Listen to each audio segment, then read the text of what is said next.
Office ಒಳಗ break ಇರುದ 30 ನಿಮಿಷ, ಆದ್ರ ಲಿಫ್ಟ್ ಕಾಯೋದ 35 ನಿಮಿಷ. ಅಲ್ಲ, ಇರುದ 8-10 ಲಿಫ್ಟ್ ಇರ್ತಾವ, ಆದ್ರ ಒಂದು ಬರಂಗಿಲ್ಲ. ಬಟನ್ ಒತ್ತಿ ಕಿನ್ನಿಂತ ಬಿಡುದು. ವಯಸ್ಸ ಮುಗಿದೋಗ್ತೈತಿ. ಆಕಾಶದಿಂದ ಬರ್ತೇತೋ ಪಾತಾಳದಿಂದ ಬರ್ತೇತೋ ಒಂದು ಗೊತ್ತಾಗಂಗಿಲ್ಲ. ಇಷ್ಟೆಲ್ಲಾ ಆಗುದ್ರಾಗ ಬ್ರೇಕ ಮುಗಿದೋಗ್ತೈತಿ. ಬೆಂಗಳೂರು ಟ್ರಾಫಿಕ್ ಒಳಗ 45 ನಿಮಿಷ ನಿಂತ್ರ ಆಫೀಸ್ ಲಿಫ್ಟ್ ಗೆ 55 ನಿಮಿಷ ಕಾಯ್ಬೇಕಪ್ಪ. ಹೆಣ್ಮಕ್ಳ 300 ಎಪಿಸೋಡ್ ಆಗುವಷ್ಟು ಸ್ಟೋರಿ ಹೇಳಿ ಮುಗಿಸಿದ್ರು ಈ ಲಿಫ್ಟ್ ಬರಂಗಿಲ್ಲ. ಬ್ರೇಕ್ ನಾಗ ಅದು ತಿನ್ನುದು ಇದನ್ ತಿನ್ನು ಅಂತ ಹೇಳಿ ಪ್ಲಾನ್ ಮಾಡಿರ್ತೇವಿ. ಅಲ್ಲಿ ಹೋಗಿ ಮುಟ್ಟೋ ಅಷ್ಟೊತ್ತಿಗೆ ತಲಿ ಕೆಟ್ಟ ಅವನವ್ನ ಏನ್ ರೆಡಿ ಐತ ಅದನ್ನ ಕೊಡ್ರಿ ಅನ್ನೋದ್ ಪರಿಸ್ಥಿತಿ. ಅರ್ಧ ಜೀವನ ಆಫೀಸ್ ಒಳಗ್ ಕಳಿತೇವಂದ್ರ ಅರ್ಧಕ್ಕಿಂತ ಜಾಸ್ತಿ ಜೀವನ ಲಿಫ್ಟ್ ಲಾಬಿ ಒಳಗ ಕಳಿತೇವ. ನಡ್ಕೊಂಡರೆ ಹೋಗೇವಿ ಅಂದ್ರ 10-12 ಫ್ಲೋರ್ ಒಳಗ ಇಟ್ಟಿರ್ತಾರ.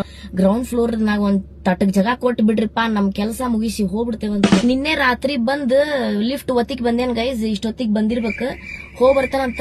ಬಂದಿದ್ದಿಲ್ಲ ಅಂದ್ರ ಬಂದ್ ಮತ್ ವಿಡಿಯೋ ಕಂಟಿನ್ಯೂ ಮಾಡ್ತಾನಂತ.